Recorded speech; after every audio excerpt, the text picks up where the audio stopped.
Mami ma akwaba emfa umbra ganisem TV GH so. What friend me adwoa searching. Me recruitment no for the past 4 years, say 3 years. Me to police form, me to immigration, and I'm a son to soldier. Ye bibia online. Me koye me recruitment ba police me koye wo ye kan nsem kofodua immigration so me koye ni wo kofodua soldier me koye bi wo Kumase na Kumase de no kwa omo chiche mu ebi ko tech ebi ko college of education ye wo ho say SDA college or say Wesley college of education ye wo Kumase ya chichem enti ukwa unhu se nipa choki ti se the way a amanfo akochoki enne mabawa so no insia politics o ma hwe wo mo nkwa ya sometimes one say ye NPP for na ye bibia ya to ye bu you people should learn from us because ye niam de da kwan so ese montom bo wo ni ya doso amanfo wu too much. Learn from us, okay? Because munya niema, mumma message. Aha na sese mo ba na mo ko aha na sese mo nye bibi to mu bom use and cranny adan. Learn from us, okay? MPP dia ye nya ba niema bi say dia ye experts because Omanya yetima. Yetumi yenhwe han mankrofo ma ensia e manko awo.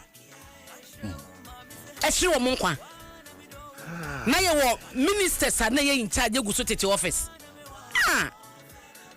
enra ahomache a me ba adwuma driver ni a ode beba na ne mabienu omososo ekọ omukọ recruitment center honum nti enra me si ye na jose ne me de me ma ne nkọ nti e ba na me frɛ no e na me saje aku na enkwara no so o wo se ne ma no kọ ye na omohunu se de hote na no eno mo ye se ombeba fie nti omukra no omantwen na ko omudi because me say ebi mo kodru won mo nene nansan najo nene nansan najo na why was almost full Ewa stadium ho enra ahomache no mie no obi nam kwan so ba ahomache donko ahomache no nan no obi nam kwan so ba oba no onyare o oman oba no onyare wagya ne kwan ama ne sika Messi ahombo akwa na tese omode pepe wo mu document agada documents dia ba enra na wenye de edi kan enye de tosum yenu nya de tosum yensa Ghana Armed Forces are organize sa niema we na ne 2025 mokoso gada ni padodo wo faako eno man hwe se de sojafo de ma ene chese enyoma ebrim nkrofo wo stadium honum said the entity was say tena ho say na yenye di ne entena say dabi me say by now o man by now you be my so a enka heads aroliama wo bi adwuma krabo no eno a wonim say me hu krata bia na ne na mo wie ma afede yenya ne ntie say ye fake ni ade eno anwumre na no ye say ye fake so no so rebro judge fe ye deputy defense minister wa resign me say nenka ba me ba be bona ba so no nya de ketoa because Ghana han ye nta hu bi o entensi some minister bi etie dwuma so na ne negligence ne incompetence. So boy and komo abena, how do we stop always talking about CAW and a member of parliament? Oh yeah, mama lady there unim asema oka no metumi aka se audience na onyomo kasa no enye de na sa audience no ehia at the time.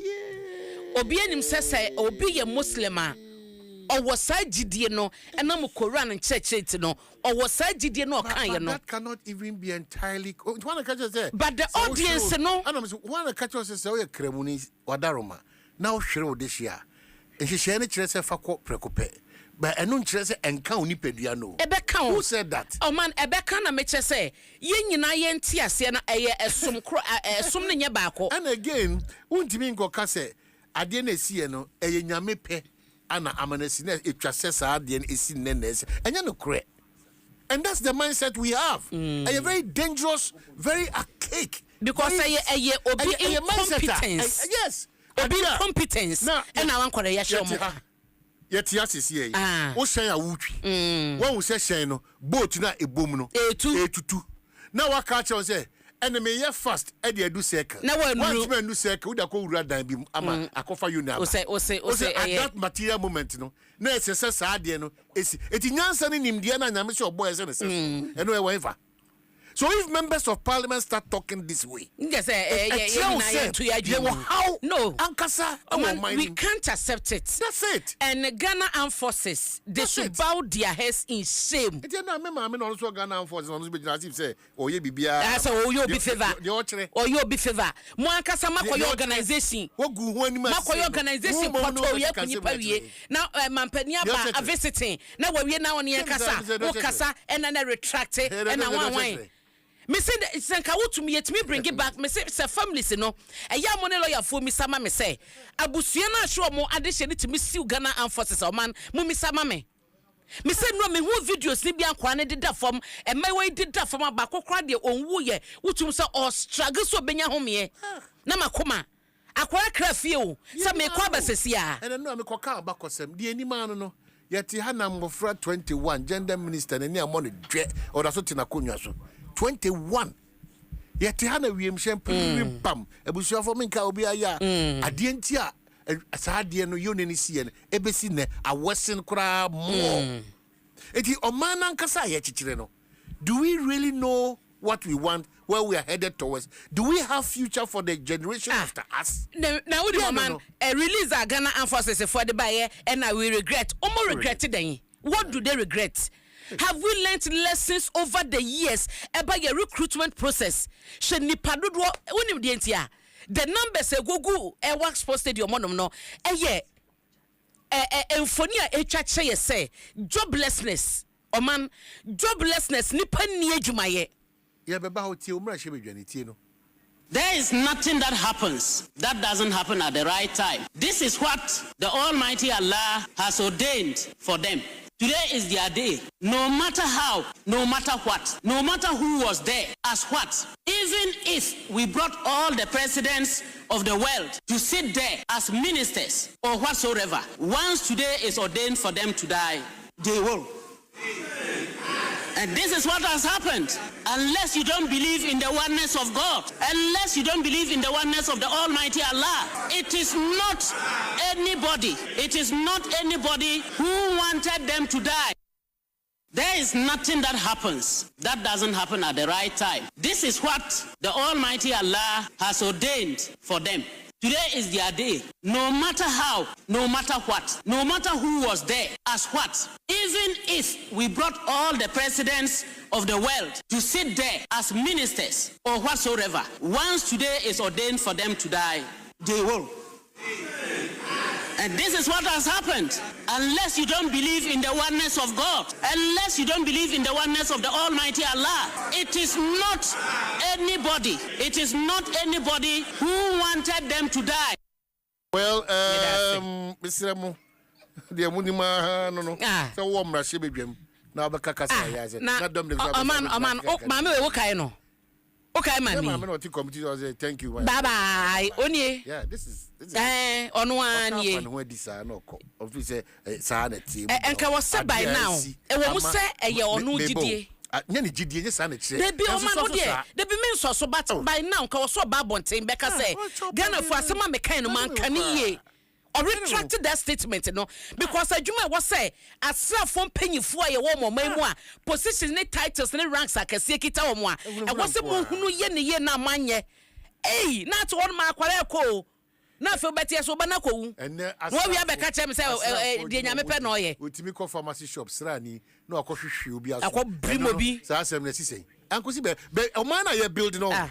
Adia build any man, Carlos Caloni, only Hannah Soja Foco Brim no sprinters. Report na saying. I'm telling you. Amodiaba.